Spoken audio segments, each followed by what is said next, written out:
같이 Oremos juntos. 기도하시겠습니다.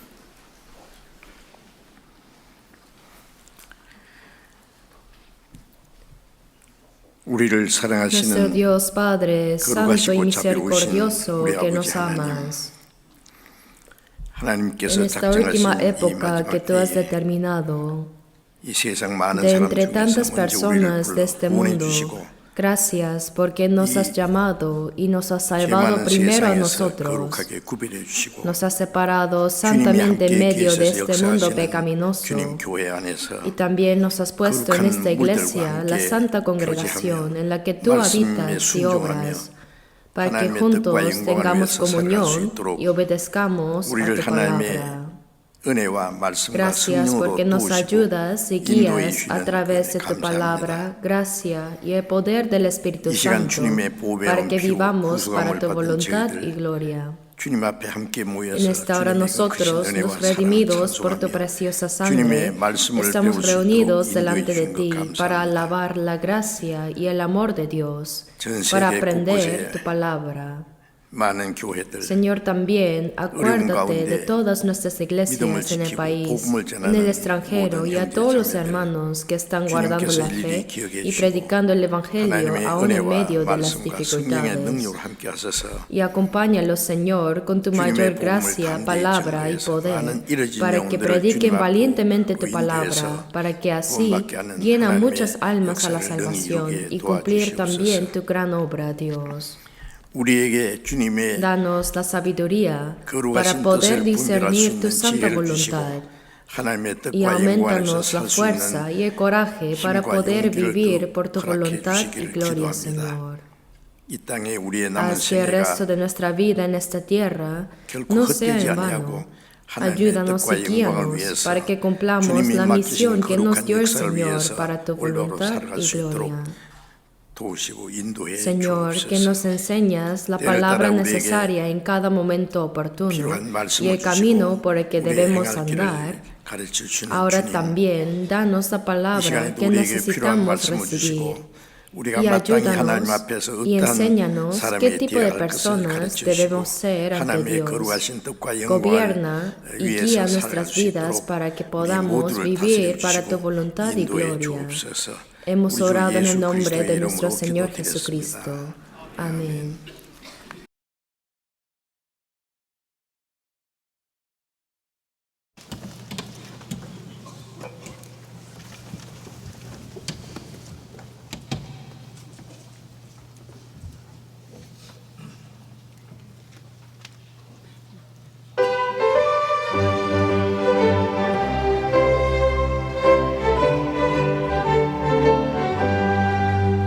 하나님의 나팔 소리 전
Busquemos la Biblia. Busquemos Colosenses capítulo 3. Nuevo Testamento, Colosenses 3.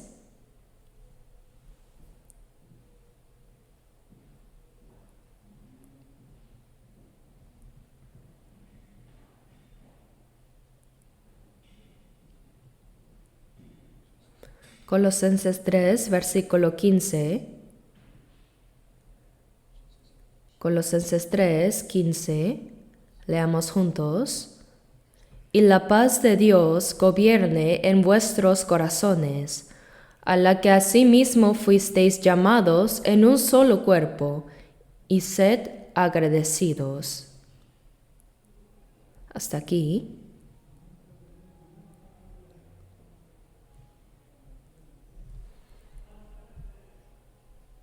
El caluroso verano ya ha pasado y también el fresco otoño está terminando.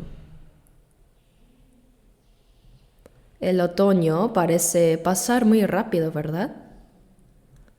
Ahora sopla un viento frío. Se acerca el invierno. En todo el mundo hay muchas personas que sufren por desastres climáticos. En algunos sitios el frío extremo causa grandes dificultades. Y en otros, el calor excesivo produce sufrimiento. Y en otros no llueve. La sequía hace que los animales mueran en masa y la gente sufre por la escasez de alimento. Mientras tanto, en otras regiones llueve tanto que hay inundaciones. Las casas se destruyen y son arrastradas por el agua. Son fenómenos climáticos anormales. Las Naciones Unidas y los distintos países del mundo se esfuerzan por resolver estos problemas climáticos, pero parece que no logran solucionarlos completamente. Creo que todo esto también podría ser un castigo que Dios envía sobre el mundo en los últimos tiempos. Tal como dijo Jesús en Lucas 21:11, que habrá grandes terremotos y en diferentes lugares hambres y pestilencias. Así como después del verano y el otoño llega inevitablemente frío invierno, el tiempo de la gracia pasará también, y se acercará el tiempo de la tribulación, y el día en que el Señor regrese está acercándose paso a paso. Es una verdad indudable. Creo firmemente que vivimos en los últimos tiempos que Dios ha determinado en su historia. Lo podemos confirmar claramente a través de la palabra. Jesús habló de las señales del fin del mundo y dijo en Mateo 24:33, así también vosotros, cuando veáis todas estas cosas, conoced que está cerca a las puertas. Antes de que el Señor venga habrá señales. A veces escuchamos decir, también en tiempos de los apóstoles se hablaba como si el Señor viniera pronto, pero aún no ha venido. Entonces algunos dicen, hoy también parece que el Señor vendrá pronto, pero ¿cómo saber cuándo será realmente? Sin embargo, los apóstoles no solo hablaron de los acontecimientos de su tiempo, sino que profetizaron también los hechos que ocurrirían en los últimos tiempos. Por eso debemos comprender que el día del Señor está realmente muy cerca. Incluso si no viniera todavía, debemos recordar que cada uno de nosotros puede ir ante su presencia en cualquier momento. Por eso, es natural y necesario que siempre estemos preparados para encontrarnos con el Señor. Pero en nuestra época no se trata simplemente de una vaga idea de que el Señor vendrá algún día. Pues hoy, todas las señales naturales, políticas, militares y morales, nos muestran claramente que la historia de la humanidad ya no podrá continuar por mucho más tiempo. Es evidente que se acercan tiempos de gran urgencia y dificultad, ¿verdad? Muchas personas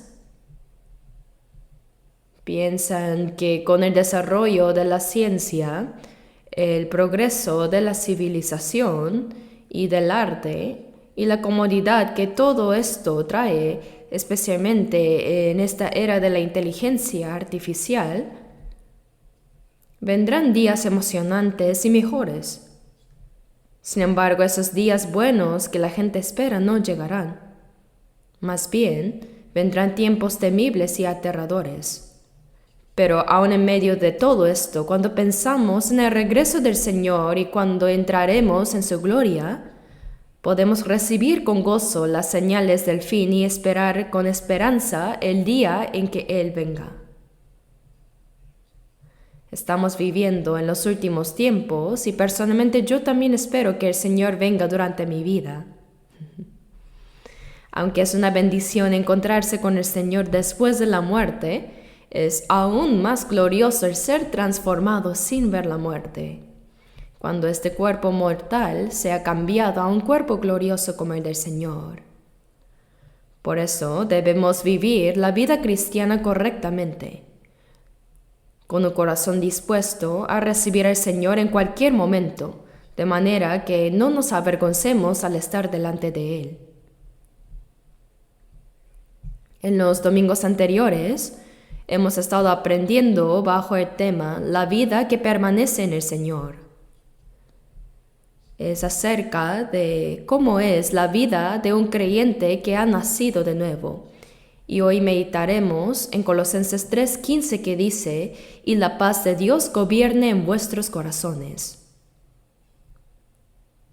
Dice también, a la que asimismo fuisteis llamados en un solo cuerpo, y sed agradecidos. Es un pasaje breve, pero contiene un mensaje muy profundo. Por eso vamos a considerar esta palabra. Dice, y la paz de Dios gobierne en vuestros corazones. La palabra paz puede expresarse también como tranquilidad o armonía, pero su sentido esencial es el mismo. En las epístolas del apóstol Pablo vemos repetidamente este deseo. En Romanos 1:7 dice, gracia y paz a vosotros de Dios nuestro Padre y del Señor Jesucristo. También en Efesios 1:2, con palabras semejantes a las de Colosenses 1:2, dice, gracia y paz a vosotros de Dios nuestro Padre y del Señor Jesucristo. La paz de Dios es completamente diferente de la paz o la tranquilidad que las personas entienden humanamente. Cuando la Biblia dice, y la paz de Cristo gobierne en vuestros corazones, también puede traducirse como, dejad que la paz de Cristo reine en vuestros corazones. La paz de Cristo. En Lucas 2:14, cuando Jesús nació, un ángel se apareció a los pastores que cuidaban sus rebaños en los campos de Belén. Fue durante la noche. Y de repente, una multitud de ángeles apareció en el cielo alabando a Dios y diciendo, gloria a Dios en las alturas. Y en la tierra paz, buena voluntad para con los hombres. Jesús vino para que a través de la salvación de las almas, Dios recibiera gloria en las alturas, y para que los hombres que reciben su favor, los que son salvos por su gracia, llegaran a tener paz con Dios. Después de que Jesús murió en la cruz para redimir los pecados del mundo y resucitó al tercer día, Él se apareció a sus discípulos. En Juan capítulo 20, desde el versículo 19 en adelante, vemos que los discípulos que se habían dispersado comenzaron a escuchar los testimonios de aquellos que habían visto al Señor resucitado, como María Magdalena y las mujeres que fueron al sepulcro, y también los 2 discípulos que iban camino a Emaús. En distintos lugares se escuchaba: hemos visto al Señor resucitado. Jesús, mientras aún estaba en el mundo, había hablado varias veces acerca de que sufriría y de que moriría en la cruz por los pecados del mundo y resucitaría al tercer día. Pero los discípulos no comprendieron esas palabras, porque, al igual que los demás judíos, ellos esperaban que Jesús conquistara Roma, restaurara la independencia de Israel y reinara como su rey. Eso esperaban. Incluso discutían entre ellos sobre quién ocuparía el lugar más alto cuando Jesús reinara. ¿Quién será el mayor entre nosotros?, decían. Así que estaban completamente equivocados. Mientras Jesús avanzaba hacia la cruz, los discípulos soñaban con un reino terrenal. Pero cuando vieron que Jesús fue arrestado sin resistencia, y cuando vieron que fue condenado a muerte por Pilato, y cuando lo vieron llevando la cruz, quedaron profundamente decepcionados y así se dispersaron. Si Jesús no hubiera resucitado, en realidad nadie habría creído en él. Entre los 12 discípulos de Jesús, Judas Iscariote lo siguió pensando que podría obtener algún puesto o beneficio. Pero cuando su esperanza se desvaneció, lo entregó por 30 piezas de plata. Y Pedro, quien era considerado el discípulo principal, lo siguió de lejos cuando Jesús fue arrestado. Alguien lo reconoció y dijo: este hombre también estaba con Jesús. Entonces, por miedo a morir, él respondió: no lo conozco. Lo negó así 3 veces. Jesús ya le había dicho a Pedro: esta noche antes que el gallo cante, me negarás 3 veces. Pero Pedro con orgullo respondió que nunca lo haría, que aunque tuviera que ir a la cárcel o incluso morir, jamás negaría al Señor. Sin embargo, cuando lo siguió de lejos y fue confrontado, al final lo negó 3 veces. Dijo: no lo conozco 3 veces. Entonces cantó el gallo, y Pedro recordó las palabras del Señor. Me imagino que cada vez que escuchaba un gallo cantar después de eso, él volvía a llorar. Y probablemente en toda su vida nunca más comió carne de gallina. Porque fue reprendido por un gallo, ¿verdad? Así eran los discípulos. Si Jesús no hubiera resucitado, ni uno solo de ellos habría creído. Pero aunque Jesús murió en la cruz por los pecados del mundo, la prueba de que Él es verdaderamente Cristo, el Salvador que cargó con los pecados del mundo, está en su resurrección. La muerte de Jesús fue la redención por todos los pecados del mundo. Pero su resurrección demostró que Él no solo murió por nuestros pecados, sino que es el Salvador viviente, el Hijo de Dios, para que todos en el mundo pudieran creer. El Señor resucitado se apareció durante 40 días. Su cuerpo era espiritual, podía manifestarse o desaparecer en cualquier momento. Por eso los discípulos que antes se habían dispersado comenzaron a reunirse nuevamente. Al principio Jesús no se mostró a todos directamente, sino solo a algunas personas. De modo que cuando los demás discípulos oyeron que Jesús había resucitado, ellos dudaron. Escuchaban los testimonios, pero su fe era mitad creencia y mitad duda. Por eso en Juan 20, versículo 19 en adelante, vemos cómo los discípulos que estaban dispersos volvieron a reunirse. Leamos juntos Juan capítulo 20, versículos 19 y 20.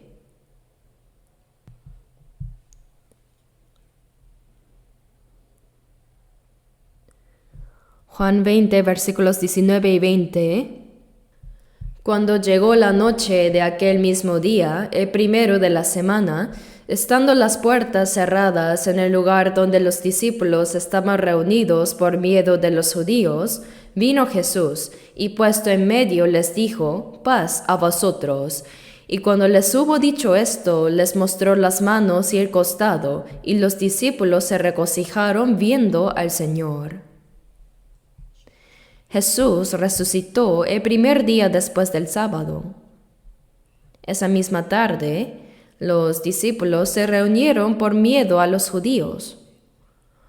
Los judíos no solo habían matado a Jesús, sino que también buscaban a sus discípulos para matarlos,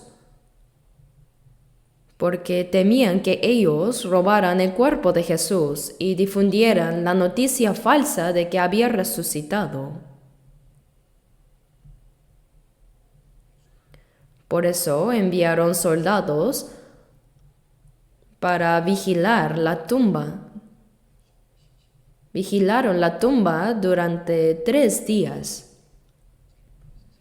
Aún así, Jesús resucitó al tercer día, y los soldados romanos que custodiaban la tumba quedaron como muertos, y dice que luego huyeron. Aún así, los judíos no creyeron lo sucedido, y seguramente estaban decididos a capturar a los discípulos. Los discípulos, todavía con una fe débil y llena de dudas, se reunieron de nuevo en esa condición. Tal como dice, estaban por miedo de los judíos, temiendo ser arrestados y ejecutados. Por eso cerraron las puertas con llave y permanecieron escondidos. Estaban escondidos. Pero entonces Jesús apareció en medio de ellos.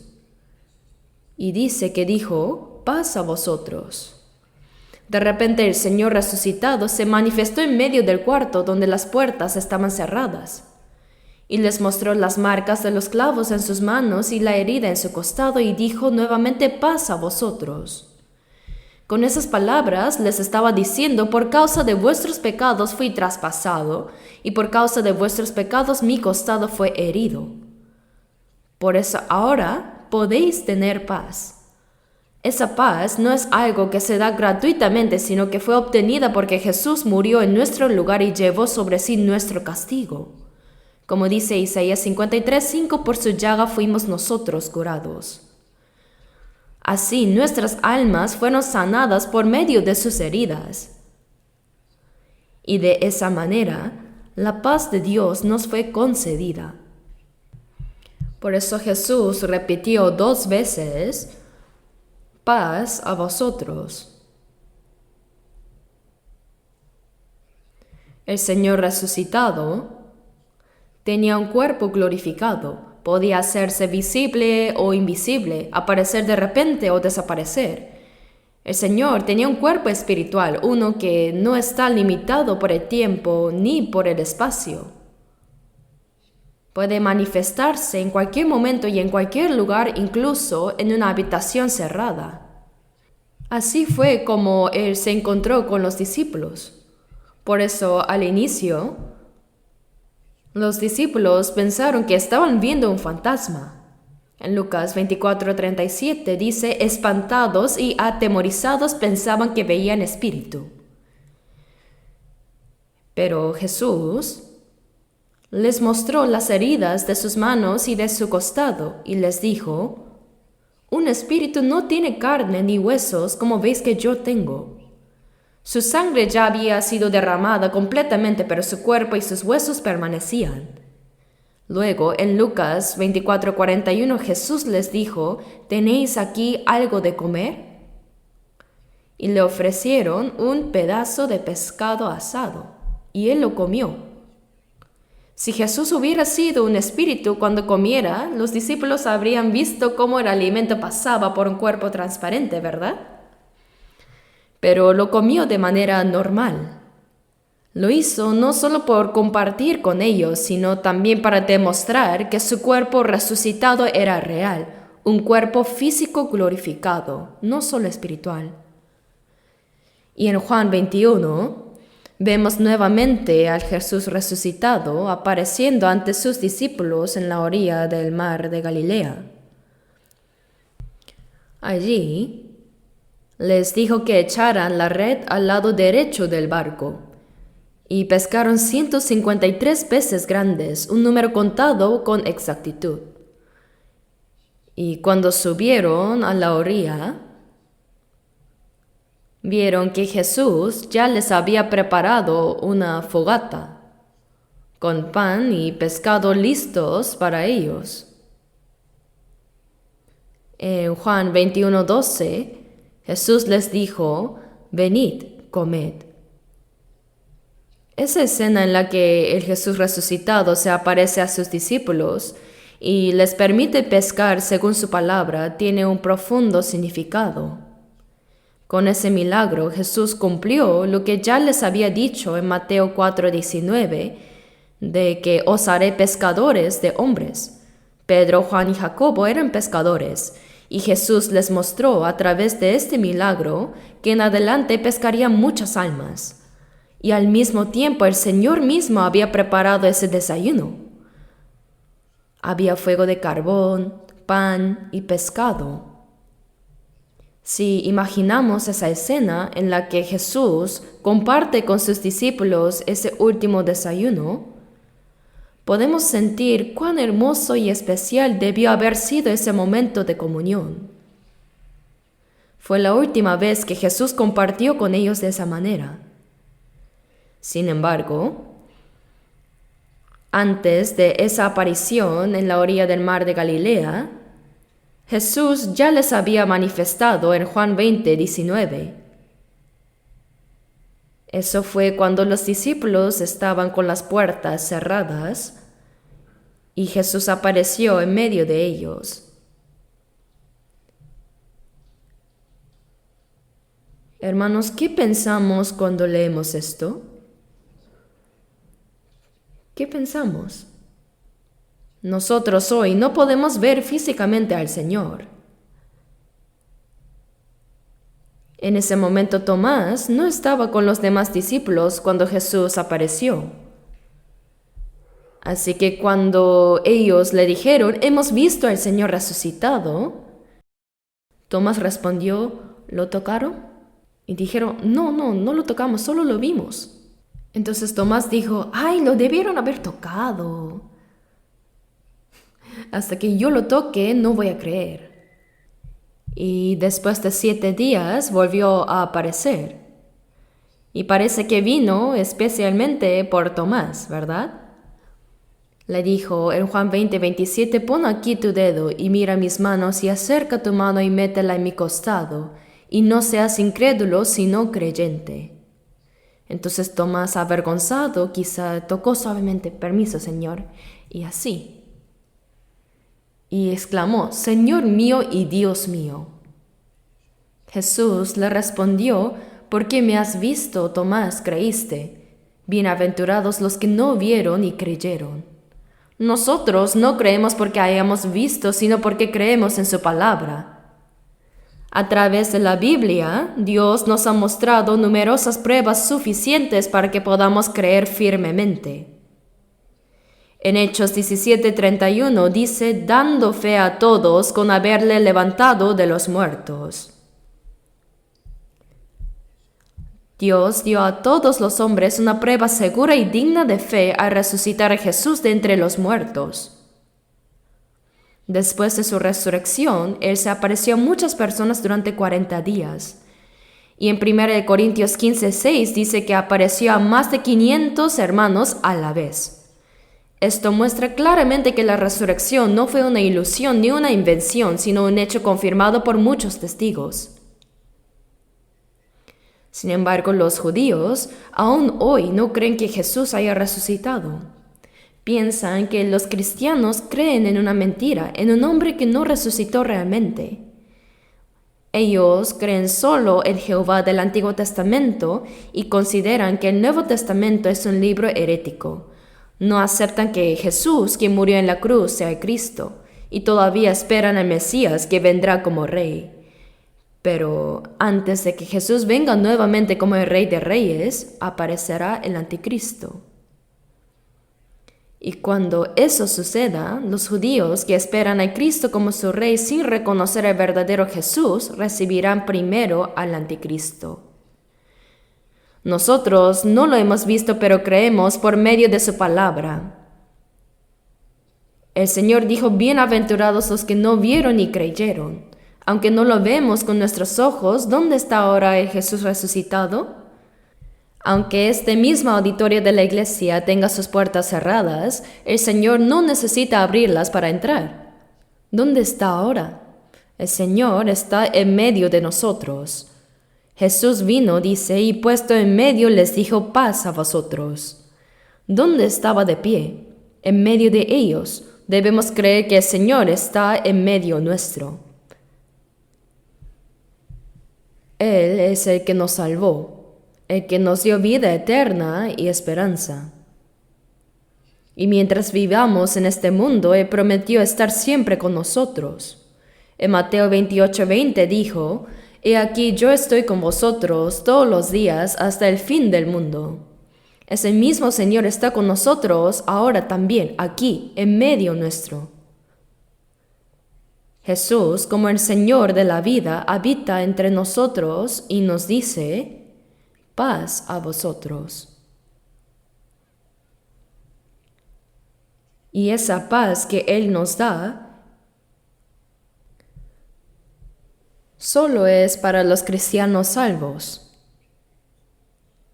En la Biblia, la expresión paz a vosotros aparece muchas veces. Por eso el apóstol Pablo también decía en sus cartas, en 2 Tesalonicenses 3:16, y el mismo Dios de paz os dé siempre paz en toda manera. Y en Efesios 1:2 escribió: gracia y paz a vosotros de Dios nuestro Padre y del Señor Jesucristo. Además, en Juan 14:27 Jesús dijo: la paz os dejo, mi paz os doy. Yo no os la doy como el mundo la da. No se turbe vuestro corazón ni tenga miedo.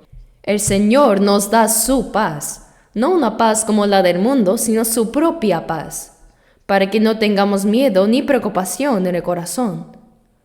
Dijo: la paz que yo os doy no es como la que el mundo da. La paz que el mundo ofrece está basada en cosas materiales, en lo físico, en lo que se puede ver. Las personas buscan tranquilidad a través de bienes, comodidades o situaciones externas, pero esa paz es pasajera, se apaga rápidamente. Por eso Jesús dijo: cualquiera que bebiere de esta agua volverá a tener sed, mas el que bebiere del agua que yo le daré no tendrá sed jamás, sino que el agua que yo le daré será en él una fuente de agua que salte para vida eterna. Así como el agua que el Señor da se convierte en una fuente que fluye para vida eterna, también la paz que Él da permanece para siempre. La paz del mundo desaparece fácilmente, un momento parece estable y al siguiente se rompe y las personas vuelven a vivir en tristeza, ansiedad y temor. Pero aquel que ha recibido la paz que proviene del Señor, aunque se encuentre en medio de cualquier circunstancia o dificultad, nunca perderá esa paz. Es una paz eterna, firme y profunda que solo Cristo puede dar. Por eso dice: y la paz de Cristo gobierne en vuestros corazones. Quiere decir que en nuestra vida diaria debemos permitir que la paz de Cristo dirija y gobierne completamente toda nuestra existencia. No debemos perder esa paz que el Señor nos ha dado. El versículo continúa diciendo: a la que asimismo fuisteis llamados en un solo cuerpo. Uno de los propósitos más importantes por las cuales Jesús murió en la cruz y resucitó fue para darnos la paz de Dios. En Isaías 57, versículo 21 está escrito: no hay paz, dijo mi Dios, para los impíos. Los impíos pueden experimentar gozos momentáneos o placeres pasajeros, pero nunca tienen verdadera paz. El Señor nos ha dado la paz del alma, una paz eterna. Y esa paz será una señal de entrada al cielo. Incluso en nuestros himnos decimos: si la paz del Señor mora en mi corazón, el reino eterno de Dios se acerca más y más. Así dice el himno. La paz en el corazón es como una muestra del cielo dentro de nosotros. Esa paz divina, la paz de Dios, ya ha sido establecida en nuestros corazones. Es como si el cielo mismo comenzara a formarse dentro del alma. Por eso debemos procurar que esa paz siga gobernando nuestros corazones, que en la Iglesia permanezca siempre la paz de Dios,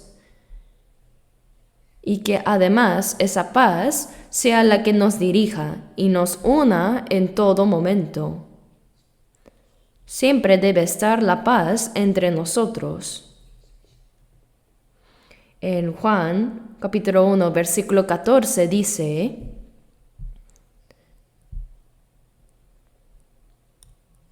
y aquel Verbo fue hecho carne y habitó entre nosotros.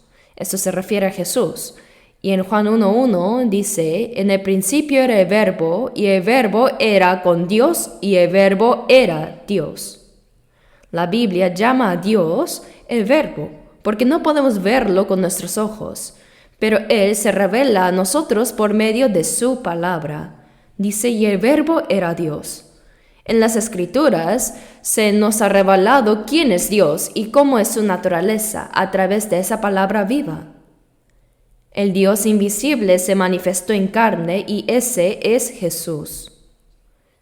En Juan 1:18 dice: a Dios nadie le vio jamás. El unigénito Hijo que está en el seno del Padre, Él le ha dado a conocer. Por eso Jesús dijo: el que ha visto a mí, ha visto al Padre. Y en Juan 1:14 dice: y aquel Verbo fue hecho carne y habitó entre nosotros, y vimos su gloria, gloria como del unigénito del Padre, lleno de gracia y de verdad. El Dios, que es la palabra, tomó el cuerpo humano y vino a habitar entre nosotros, y al verlo contemplamos la gloria del Hijo unigénito del Padre, lleno de gracia y de verdad. Jesús es Dios mismo manifestado en forma de hombre. Y cuando una persona recibe la salvación, el Señor mora en ella, llenando su vida con su gracia y su verdad. Por medio del Espíritu Santo vivimos dentro de la gracia de Dios, en la cual están su amor, su salvación y todos los dones que Él nos concede. Ahí donde abundan la gracia y la verdad y la paz de Dios permanece siempre. La presencia de su paz llena el corazón en el que su gracia y su verdad reinan. Veamos ahora Romanos 15, versículo 33. Romanos 15, versículo 33. Leamos juntos. Y el Dios de paz sea con todos vosotros. Amén.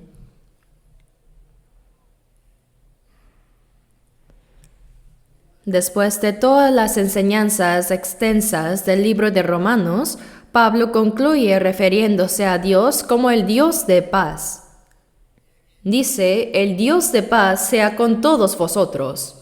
La paz de Dios, que nos ha dado gracia, verdad, vida eterna y esperanza, mora siempre entre nosotros. Veamos también Romanos 16, versículo 20.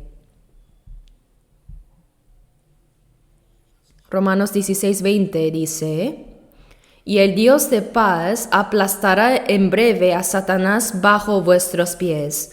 La gracia de nuestro Señor Jesucristo sea con vosotros. Dice: el Dios de paz aplastará en breve a Satanás bajo vuestros pies. Satanás, que se opone a Dios, no trae paz sino pecado y sufrimiento. Pero el Dios de paz destruirá muy pronto al enemigo diablo. Cuando el Señor regrese, se cumplirá lo que dice en Hebreos 10:13, hasta que sus enemigos sean puestos por estrado de sus pies. Un estrado es algo sobre lo cual se apoyan los pies, es decir, Dios pondrá a Satanás bajo su dominio y lo vencerá completamente. La gracia de nuestro Señor Jesucristo sea con vosotros. Aquí se repite nuevamente la expresión el Dios de paz. La Biblia, una y otra vez, nos recuerda que la paz, la gracia y la bendición de Dios están con su pueblo. En Isaías 26:3 dice: Tú guardarás en completa paz a aquel cuyo pensamiento en ti persevera, porque en ti ha confiado. ¿Lo recuerdan? ¿Han recitado ese versículo ya? Lo saben de memoria, ¿no? ¿Lo saben? ¿En qué parte está? En Isaías 26, versículo 3. Aquel cuyo pensamiento en ti persevera. Se refiere a una persona cuya mente está firmemente enfocada en Dios. Alguien que mantiene su mirada fija en el Señor. En Hebreos 12:2 también se nos exhorta puesto los ojos en Jesús, el autor y consumador de la fe. Nosotros con facilidad desviamos la mirada hacia otras cosas, pero debemos mantenerla en Cristo, igual que Pedro cuando vio a Jesús caminar sobre el mar. En ese momento, él le dijo: Señor, ¿eres tú? Y dijo: Tened ánimo, yo soy, no temáis.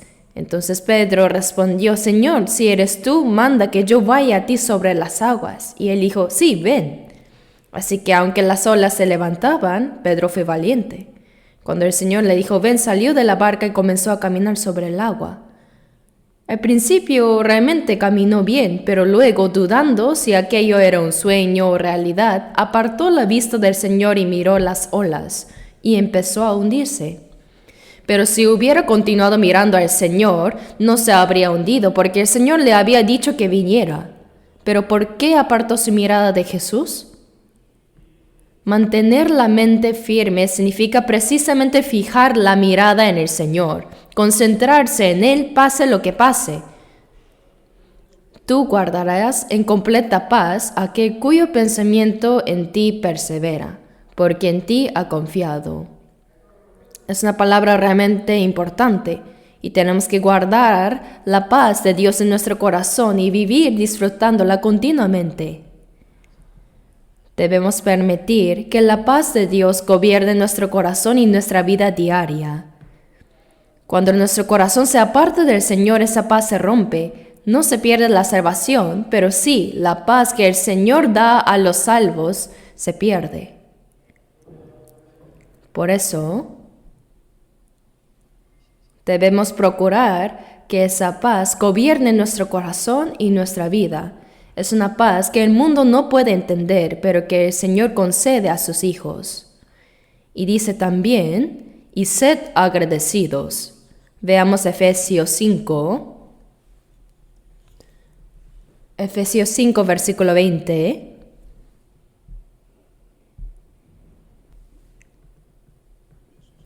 Efesios 5, 20.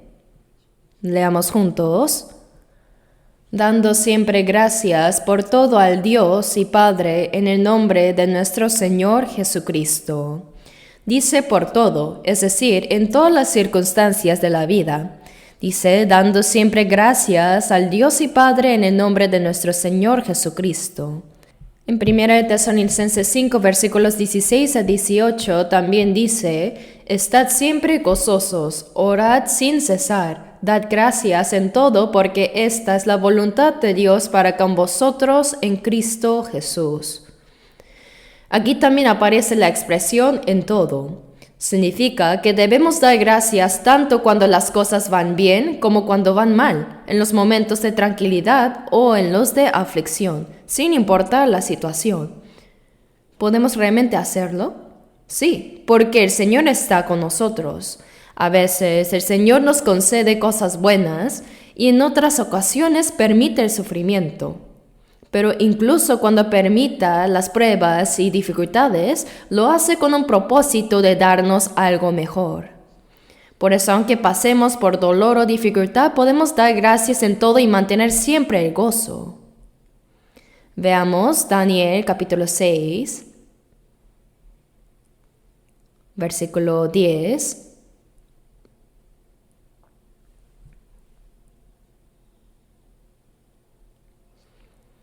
Después de Ezequiel está Daniel. Capítulo 6, versículo 10. 6:10. Cuando Daniel supo que el edicto había sido firmado, entró en su casa y abiertas las ventanas de su cámara que daban hacia Jerusalén, se arrodillaba 3 veces al día y oraba y daba gracias delante de su Dios como lo solía hacer antes. Este pasaje nos muestra algo muy importante. Si leemos los versículos anteriores, vemos que cuando los judíos fueron llevados cautivos a Babilonia, Daniel era aún joven, pero Dios le concedió gracia y gran sabiduría. Por eso durante el periodo del imperio medo-persa, el rey Darío estableció 120 gobernadores para administrar todo el reino y puso a 3 ministros principales sobre ellos. Y entre esos 3 Daniel se destacó más que todos. La Biblia dice que Daniel era superior a todos los sátrapas y gobernadores.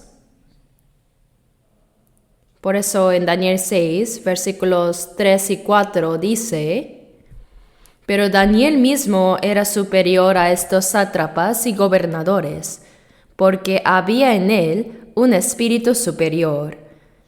Y el rey pensó en ponerlo sobre todo el reino.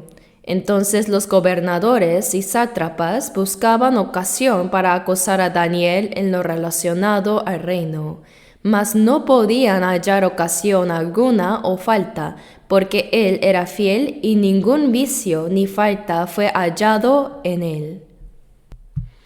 El rey Darío puso a Daniel, que había sido llevado cautivo, como el principal entre muchos gobernadores. Fue el mejor. Y como él estaba sobre todos los administradores y príncipes, ellos comenzaron a tenerle envidia y planearon matarlo. Buscaron algo de qué acusarlo. Sin embargo, no pudieron encontrar nada, ¿no? La Biblia dice que no hallaron falta ni error alguno en él. No pudieron hallar motivo alguno para acusarlo. Hoy en día,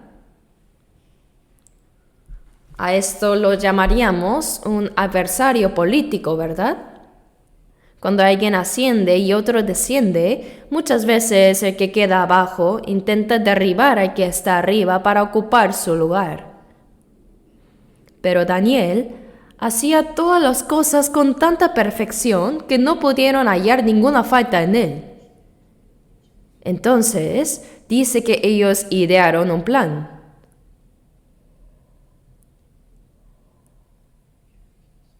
Aun siendo cautivo, Daniel continuaba temiendo a Dios. Siempre abría las ventanas hacia Jerusalén y se arrodillaba 3 veces al día para orar con fervor. ¿Por qué? Porque creía firmemente que cuando llegara el tiempo, Dios liberaría al pueblo de Israel del cautiverio y los haría regresar a su tierra. Al ver esto, fueron a hablar con el rey. Daniel 6:7 dice, todos los gobernadores del reino, magistrados, sátrapas, príncipes y capitanes han acordado por consejo que promulgues un edicto real y lo confirmes, que cualquiera que en el espacio de 30 días demande petición de cualquier dios o hombre fuera de ti, oh rey, sea echado en el foso de los leones. Y así fue. Si alguien oraba a otro dios o a otra persona, debía ser arrojado al foso de los leones para que sirviera de alimento a las fieras.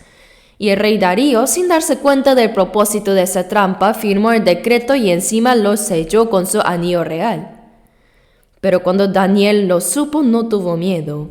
Siguió orando 3 veces al día, abriendo las ventanas hacia Jerusalén y dando gracias a Dios. No se llenó de temor ni de ansiedad, porque él creía firmemente que Dios estaba con él. Su gratitud no dependía de las circunstancias. Los hombres que lo odiaban lo observaron y lo encontraron orando, como siempre lo hacía. Entonces lo acusaron ante el rey, pero una vez que el rey había sellado el decreto no podía revocarlo, porque era una ley irrevocable del reino. El rey, aunque apreciaba profundamente a Daniel, se vio obligado a cumplir la ley y ordenó que lo arrojaran al foso de los leones. Toda esa noche, el rey no comió ni pudo dormir, estaba angustiado, pensando que Daniel ya había muerto. Pero al amanecer, corrió hacia el foso y gritó: Daniel, siervo del Dios viviente, el Dios tuyo, a quien tú continuamente sirves, ¿te ha podido librar de los leones? Y Daniel respondió: Sí, oh rey. Mi Dios envió su ángel, el cual cerró la boca de los leones para que no me hiciesen daño. Los leones estaban ahí, así, quietos, mansos como perritos ante él. Entonces, el rey mandó sacar a Daniel del foso. Y dice, y dio orden el rey, y fueron traídos aquellos hombres que habían acusado a Daniel, y fueron echados en el foso de los leones ellos, sus hijos y sus mujeres, y aún no habían llegado al fondo del foso cuando los leones se apoderaron de ellos y quebraron todos sus huesos. Lo que aprendemos aquí es que Daniel, sin importar las circunstancias, siguió sirviendo a Dios fielmente. No dejó que el miedo gobernara su corazón. Su fe permaneció firme en Dios, y Dios mismo lo protegió y lo honró delante de todos. Y dice que Daniel oró y dio gracias a Dios. Dad gracias en todo, quiere decir, si creemos que Dios está con nosotros y si su paz mora en nuestro corazón, entonces podemos dar gracias en toda circunstancia. La paz de Dios y la gratitud están profundamente conectadas. En Hechos 16 leemos sobre Pablo y Silas, quienes fueron arrestados en Filipos mientras predicaban el Evangelio. Les quitaron la ropa, los azotaron severamente y los echaron en la prisión más profunda con los pies asegurados en el cepo. Sin embargo, ¿qué hicieron en medio de esa situación? A medianoche oraban y cantaban himnos a Dios.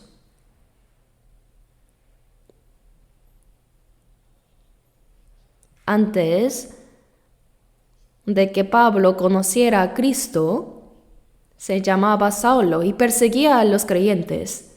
Él consentía en la muerte de Esteban y en Hechos 26:10 él mismo dijo: Yo encerré en cárceles a muchos de los santos, habiendo recibido potestad de los principales sacerdotes, y cuando los mataba yo di mi voto.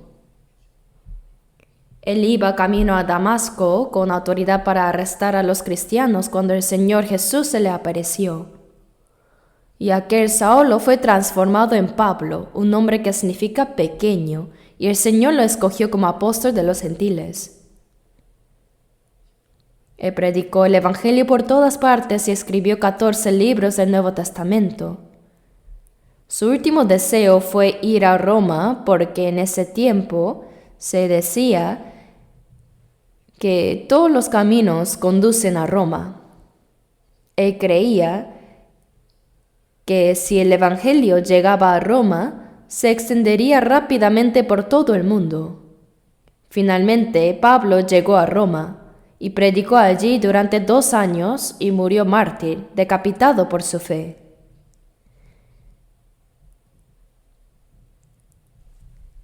En Roma aún se conserva la celda subterránea donde Pablo estuvo encarcelado. Según la tradición, fue sacado de allí y decapitado, y se dice que su cabeza rodó unos metros sobre el suelo. Pero antes de todo eso, en Filipos, cuando fue golpeado y arrojado al calabozo más profundo, Pablo no se lamentó ni se quejó. En lugar de eso, oró y alabó a Dios junto con Silas. Esa es la verdadera paz y gratitud que proviene solo del Señor. Santiago 5:13 dice: ¿Está alguno entre vosotros afligido? Haga oración. ¿Está alguno alegre? Cante alabanzas. Obviamente, cuando una persona está triste o sufriendo, naturalmente no surgen cantos de alabanza. Pero Pablo y Silas podían cantar incluso en medio del dolor porque comprendían que Dios no solo los salvó, sino que además lo escogió como apóstol de los gentiles para predicar el Evangelio. Por eso, aun en el sufrimiento, Pablo daba gracias a Dios, reconociendo que era un privilegio padecer por causa de Cristo. En Hechos 5:41 dice: y ellos salieron de la presencia del concilio, gozosos de haber sido tenidos por dignos de padecer afrenta por causa del nombre. Ellos se alegraron y alabaron a Dios.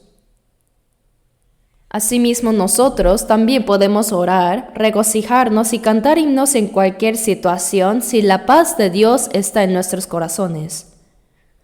Pero cuando perdemos el corazón agradecido, también se rompe esa paz.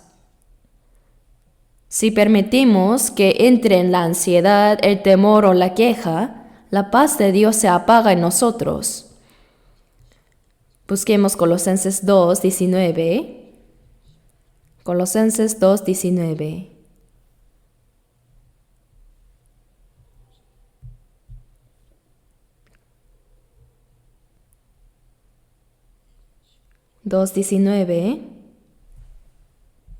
Y no haciéndose de la cabeza, en virtud de quien todo el cuerpo, nutriéndose y uniéndose por las coyunturas y ligamentos, crece con el crecimiento que da Dios. En Colosenses encontramos muchas enseñanzas sobre lo que es la iglesia. Dice: y no haciéndose de la cabeza. Todo el cuerpo debe sostenerse bien de la cabeza, porque la cabeza es el centro del cuerpo. Si la cabeza no ocupa el lugar principal, el cuerpo no puede funcionar correctamente, ¿verdad? Entonces, el crecimiento del cuerpo depende de la cabeza, porque es desde la glándula pituitaria en el cerebro que se producen las hormonas del crecimiento. La cabeza piensa, planifica y da órdenes, y el cuerpo las ejecuta. Todo está dirigido desde la cabeza. Los pensamientos y la voluntad de la cabeza se cumplen por medio del cuerpo. ¿Y quién es esa cabeza? Jesucristo. Nosotros somos el cuerpo de Cristo. La iglesia es el cuerpo de Cristo y Cristo es la cabeza de la iglesia. Esto se repite muchas veces en Efesios, Filipenses y Colosenses. Por eso, para que los cristianos salvos viven correctamente, todo debe realizarse con Cristo. Él es la cabeza y Él es el centro de todo. Él debe ser el centro de todo. A través de la Biblia aprendemos cuál es la voluntad de Cristo. ¿Qué obra está realizando y qué desea de nosotros? El Espíritu Santo nos hace comprender su voluntad y nos da la fuerza para cumplirla. En Filipenses 2, versículo 13 dice: porque Dios es el que en vosotros produce así el querer como el hacer, por su buena voluntad. Jesús es igual a Dios. El Espíritu Santo que mora en nosotros nos hace entender la buena voluntad de Dios, la voluntad que agrada al Señor, quien es la cabeza. Así que hacer la voluntad del Señor se convierte en nuestro anhelo también. Cuando nosotros, como la Iglesia, que es el cuerpo de Cristo, honramos a nuestra cabeza, el hacer lo que Él desea se vuelve también nuestro mayor deseo. La voluntad que le agrada al Señor, es decir, su deseo debe ser nuestro deseo y anhelo. Hay un himno que dice: mi anhelo de por vida, mi anhelo de por vida. Alegrarnos y agradecer por la gracia de la redención y vivir para el Señor, eso se convierte en nuestro anhelo. Por eso Cristo, quien es la cabeza, debe ser el centro de toda nuestra vida. Y ahora,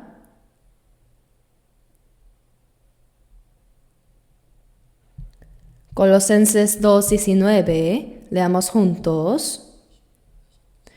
Y no haciéndose de la cabeza, en virtud de quien todo el cuerpo, nutriéndose y uniéndose por las coyunturas y ligamentos, crece con el crecimiento que da Dios. En la parábola de la vid, Jesús dijo que Él es la vid y nosotros somos los pámpanos. El labrador que cuida la vid es Dios.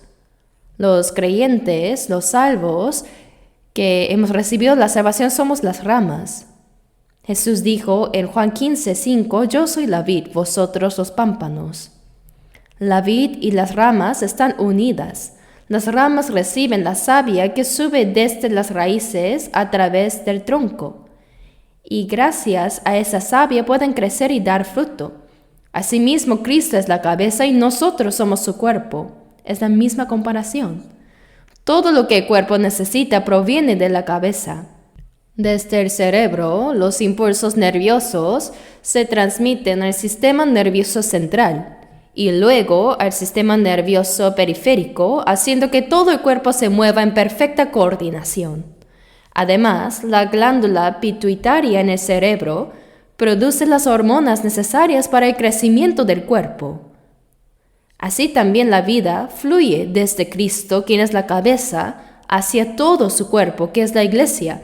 Por eso dice, en virtud de la cabeza todo el cuerpo, nutriéndose y uniéndose por las coyunturas y ligamentos, crece con el crecimiento que da Dios. ¿Esto qué quiere decir? Quiere decir que nadie puede crecer espiritualmente por sí mismo.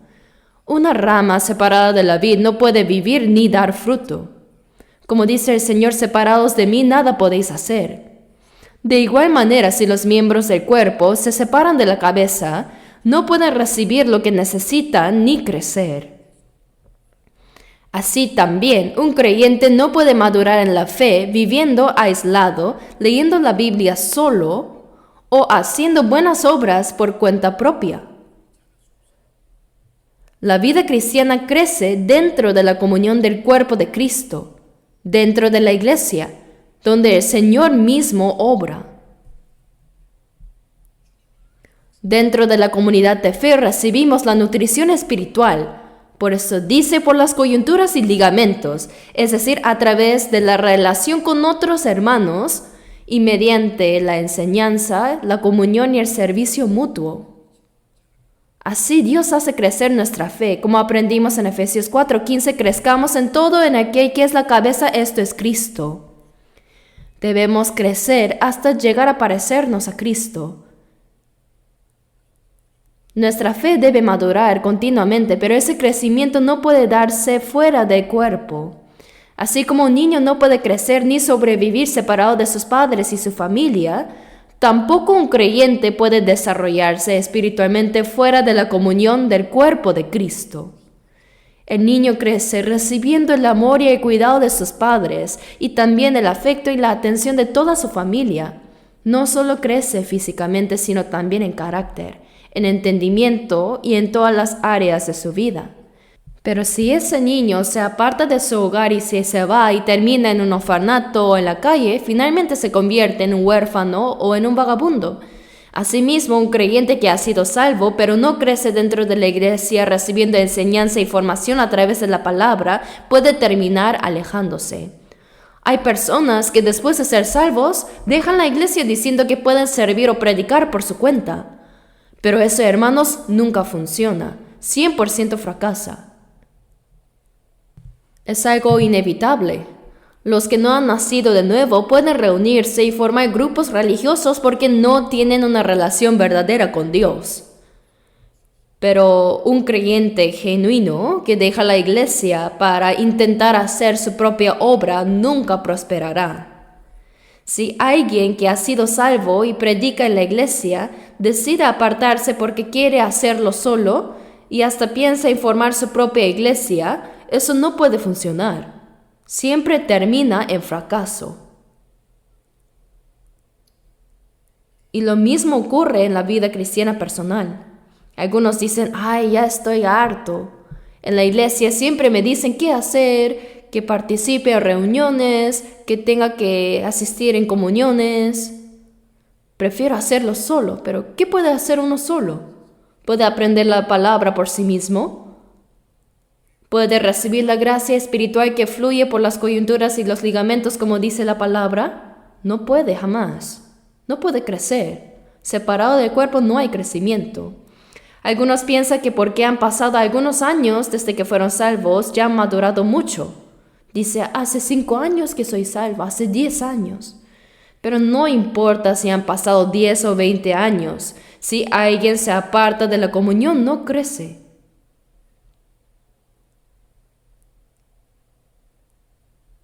La Biblia dice que por la cabeza todo el cuerpo, nutriéndose y uniéndose por las coyunturas y ligamentos, crece con el crecimiento que da Dios. El crecimiento espiritual viene por medio del cuerpo, no fuera de él, así como este dedo crece porque está unido al cuerpo y todo el cuerpo crece juntos. Cada creyente crece solo cuando permanece unido al cuerpo de Cristo. Recibiendo de él puede crecer. Apartados de la comunión no puede crecer. En 1 Corintios 3:1, el apóstol Pablo escribe a los creyentes de Corinto y les dice, no pude hablaros como a espirituales, sino como a carnales, como a niños en Cristo. Los salvos en Corinto llevaban tiempo siendo salvos. Conocían la palabra, incluso afirmaban tener dones espirituales. No obstante, Pablo los reprendió porque a pesar de todo su conocimiento seguían siendo niños en Cristo. Se habían vuelto soberbios. Por eso dijo, porque aún sois carnales, pues habiendo entre vosotros celos, contiendas y disensiones, ¿no sois carnales y andáis como hombres? En la iglesia de Corinto había celos y divisiones. Pablo mismo había predicado el evangelio en Corinto y fundado la iglesia allí. Pero los hermanos de Corinto comenzaron a menospreciarlo diciendo, ¿quién es Pablo? Ni siquiera fue uno de los 12 apóstoles. No lo reconocían como apóstol y lo trataban con desprecio. Su conocimiento los había llenado de orgullo. Por eso en 1 Corintios 8:1 Pablo dijo, el conocimiento envanece, pero el amor edifica. El conocimiento envanece, pero el amor edifica. El amor es el carácter mismo de Cristo. El que ama se vuelve humilde. Pero cuando uno tiene mucho conocimiento, fácilmente se vuelve orgulloso, presume de lo que sabe y actúa con arrogancia. Así fue la iglesia de Corinto.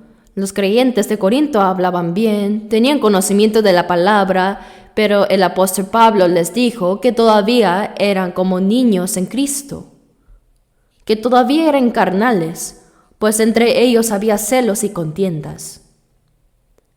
Haber recibido la salvación hace mucho tiempo no significa que uno crezca automáticamente. Cuando una persona nace, con los años crece de manera natural, pero en la vida cristiana no es así. El crecimiento espiritual no ocurre solo con el paso del tiempo. Permanecemos unidos dentro de la iglesia como miembros del cuerpo y recibimos la gracia espiritual que fluye desde la cabeza, quien es el Señor. Esa gracia llega a nosotros a través de los hermanos y así crecemos, porque Dios es el que da el crecimiento. Dios tiene su manera de hacernos crecer. Si no seguimos ese camino, no podemos crecer. Algunos, aunque han pasado años desde su salvación, si los observan, no han crecido. En cambio, hay quienes recibieron la salvación hace poco y ya muestran un notable crecimiento espiritual. ¿Por qué ocurre eso? Porque no permanecen firmemente unidos en la iglesia, no tienen comunión ni aprenden bien la palabra. Esa es una verdad indiscutible.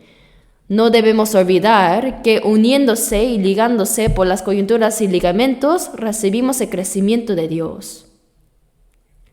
Y ahora veamos otro pasaje. Primera de Juan, capítulo 2. Primera de Juan 2. Versículos 27 y 28. 27 y 28.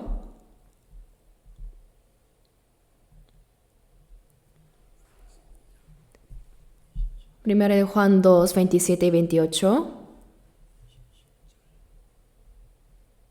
Se los leo. Pero la unción que vosotros recibisteis de Él permanece en vosotros, y no tenéis necesidad de que nadie os enseñe, así como la unción misma os enseña todas las cosas, y es verdadera y no es mentira, según ella os ha enseñado, permaneced en Él. Y ahora, hijitos, permaneced en Él para que cuando se manifieste tengamos confianza para que en su venida no nos alejemos de Él avergonzados. Aquí dice vosotros refiriéndose a la iglesia. El propósito del Evangelio de Juan fue que las personas creyeran que Jesús es el Cristo, el Hijo de Dios, y que al creer recibieran la vida eterna. Eso fue el propósito.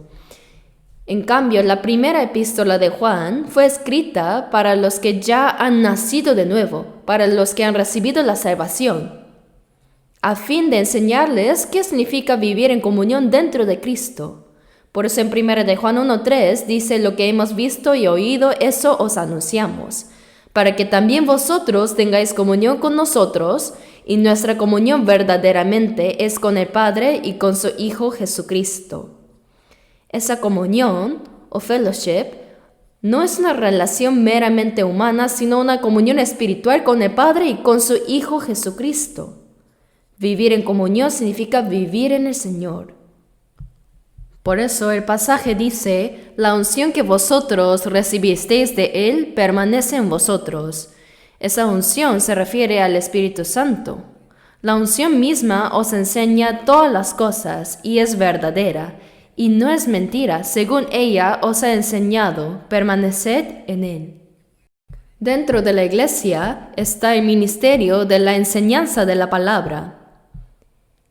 En realidad, la palabra iglesia, en caracteres chinos, se compone de dos caracteres, uno que significa enseñar y otro que significa reunirse. La iglesia es, por tanto, el lugar donde los salvos se reúnen para ser enseñados. Cada vez que los salvos se congregan, el Señor mismo los enseña. En la iglesia aprendemos la gracia y la verdad del Señor, la voluntad y el propósito de Dios y también cómo debemos vivir como verdaderos cristianos. La unción nos enseña todas las cosas.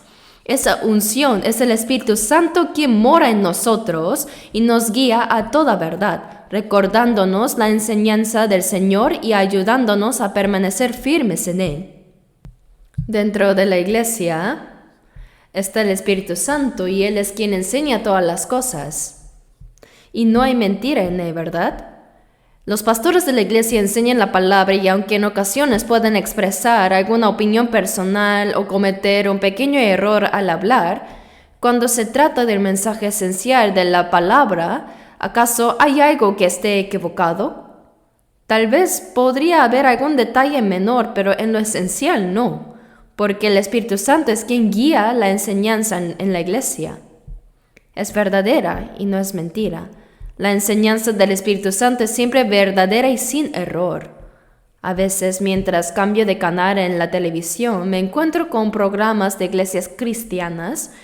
En ocasiones los escucho deliberadamente para saber qué están predicando. Y muchos de esos pastores, incluso algunos de las iglesias más grandes y reconocidas del país, hablan con mucha elocuencia, pero cuando uno presta atención al contenido, nota que les falta lo más importante. Las palabras suenan bien, pero el mensaje está vacío, no hay sustancia. Es porque no tienen la experiencia de haber nacido de nuevo. Falta la enseñanza del Espíritu Santo. Y aunque decirlo pueda parecer fuerte, es la verdad. Si uno pregunta a los miembros de esas iglesias cuándo y cómo nacieron de nuevo, la mayoría no puede responder con claridad. Ellos piensan que creer es simplemente asistir a la iglesia y esforzarse en hacerlo bien. Dicen, si uno es diligente irá al cielo. Hace unos días escuché una prédica así que el pastor decía, como el día del Señor está cerca, debemos esforzarnos mucho, ser más fervientes, porque solo así podremos entrar en el cielo, y si no, seremos condenados. Pero ¿cuánto esfuerzo sería suficiente entonces? En cambio, dentro de la comunión de los salvos, verdaderos salvos, mora el Espíritu Santo y allí hay enseñanza, guía y verdad. En la iglesia donde está la presencia del Espíritu Santo, la palabra es viva y el Señor mismo nos instruye por medio de su Espíritu. La unción os enseña todas las cosas. Esto significa que el Espíritu Santo enseña a los salvos todo lo que necesitan para su vida espiritual. Hermanos, ¿acaso han encontrado algo falso o incorrecto en las enseñanzas que reciben en nuestra iglesia? Probablemente no, porque aquí no se busca enseñar opiniones humanas, ni discursos bonitos, ni filosofía cristiana o lecciones morales, sino que el propósito es transmitir fielmente la palabra de Dios, sembrarla en sus corazones. Y por medio de esa palabra queremos que su fe crezca. Y también aprendan a obedecer. Y también dice que se reúnen para hacer adoración. Pero ¿acaso en la Biblia se menciona que los creyentes se reúnen para adorar? En Juan 4 dice, Dios es espíritu. Y los que le adoran en espíritu y en verdad es necesario que adoren, porque también el Padre tales adoradores busca que le adoren. Cuando la Biblia dice Dios es espíritu, quiere decir que Él no es un ser físico, no tiene carne ni cuerpo como nosotros. Por eso no se agrada de una apariencia externa solemne o de una oración elocuente. Tampoco se impresiona por un coro que canta muy bien. Dios no es carne como nosotros. Él mira nuestro corazón. Si una persona no ha recibido la salvación o nacido de nuevo, ¿acaso Dios escuchará su oración? Solo escuchará cuando clama pidiendo perdón de pecados y salvación. Dios es espíritu, y los que le adoran en espíritu y en verdad es necesario que adoren. Significa ser guiados por el Espíritu Santo. Como dice Juan 16:13, pero cuando venga el Espíritu de verdad, Él los guiará a toda la verdad. Vivir siendo guiados por el Espíritu Santo, permaneciendo en la verdad, esa vida misma es una adoración. La adoración no se limita a un acto o una ceremonia. Toda nuestra vida, guiada por el Espíritu Santo, es el verdadero culto que agrada a Dios. Romanos 12:1 dice, así que hermanos, os ruego por las misericordias de Dios que presentéis vuestros cuerpos en sacrificio vivo, santo, agradable a Dios, que es vuestro culto racional. ¿Qué quiere decir eso? En el Antiguo Testamento, la gente ofrecía ovejas, cabras o becerros como sacrificios, pero en el Nuevo Testamento el creyente mismo, su cuerpo, su vida, debe ser el sacrificio. Un sacrificio vivo significa que toda nuestra manera de hablar, de actuar y de vivir debe ser una ofrenda continua a Dios. Este es el culto espiritual que agrada a Dios. Nuestra vida entera debe ser un sacrificio vivo. Y el versículo 2 dice, no os conforméis a este siglo. No hay que seguir las tendencias corruptas, lascivas y pecaminosas, sino transformaos por medio de la renovación de vuestro entendimiento, para que comprobéis cuál sea la buena voluntad de Dios agradable y perfecta. El Espíritu Santo nos enseña cuál es esa buena voluntad agradable y perfecta de Dios. Y cuando vivimos practicando esa voluntad, toda nuestra vida se convierte en un culto espiritual, en un sacrificio vivo. Por eso, hermanos, cuando nos reunimos, no lo hacemos simplemente para adorar. No es que no sea adoración, pero ese no es el propósito principal. Nos reunimos para aprender cómo adorar, para aprender la palabra de Dios correctamente y para poder vivir conforme a esa palabra. Cuando en nuestra vida diaria, en el hogar, en el trabajo, en la sociedad o en la iglesia, vivimos según la palabra de Dios, toda esa vida se convierte en un culto espiritual ofrecido a Él. Esa es la verdadera adoración, el sacrificio vivo. Por eso no se trata solo de reunirnos para adorar. Cuando estaba en la escuela secundaria en Busan, asistía a un colegio cristiano. En los domingos era obligatorio ir a la iglesia. Recuerdo que el pastor subía al púlpito con una túnica larga y decía solemnemente, ¿no? Ahora comencemos juntos el culto, la adoración. Los que adoran deben hacerlo en espíritu y en verdad. Así todo era muy tranquilo, solemne, con una apariencia de reverencia. Pero hermanos, ¿eso realmente es adoración?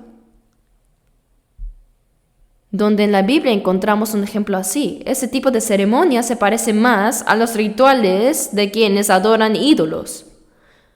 La verdadera adoración del cristiano no consiste en una forma externa, sino en toda la vida del creyente.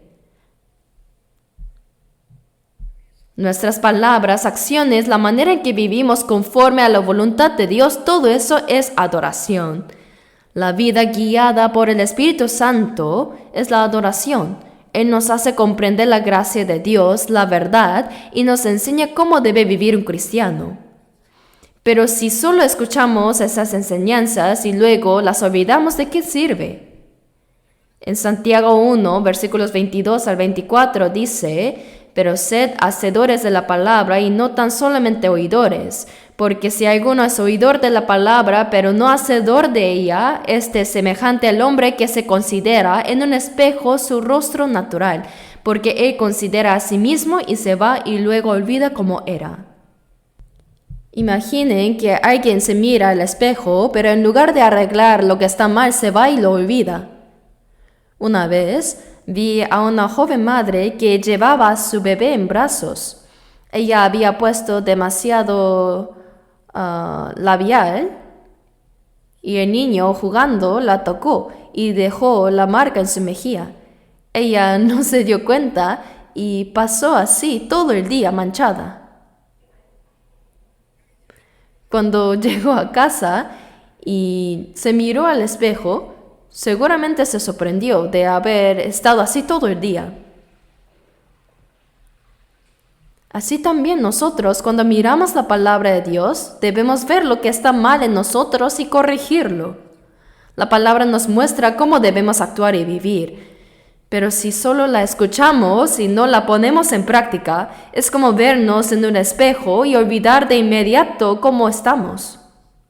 Santiago 1:25 dice, no siendo oidor olvidadizo, sino hacedor de la obra, este será bienaventurado en lo que hace.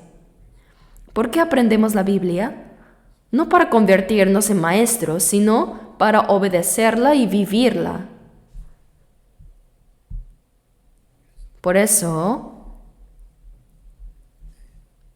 El Señor, mediante el Espíritu Santo, sigue enseñándonos su palabra.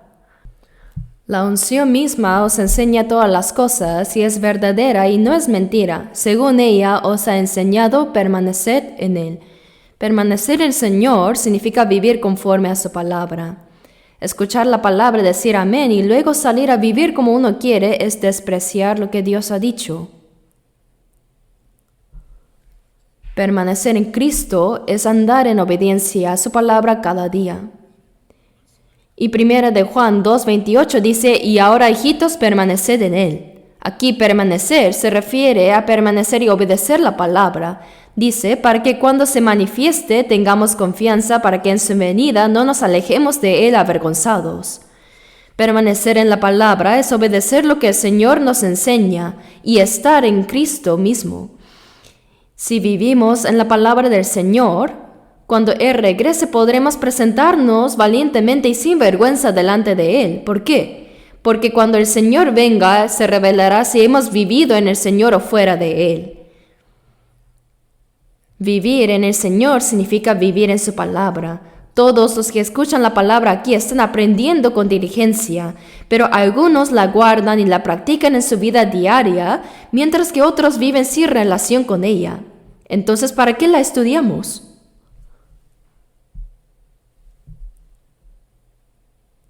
¿Para qué si después de oírla cada uno vive a su manera? Vivir en el Señor significa obedecer su palabra. Eso es vivir en el Señor. Y cuando vivimos en Él, en el día de su venida, los que hayan vivido en el Señor se presentarán sin vergüenza y con confianza. Pero los que no vivieron en Él se avergonzarán. Veamos un pasaje más. Proverbios 18, versículo 1.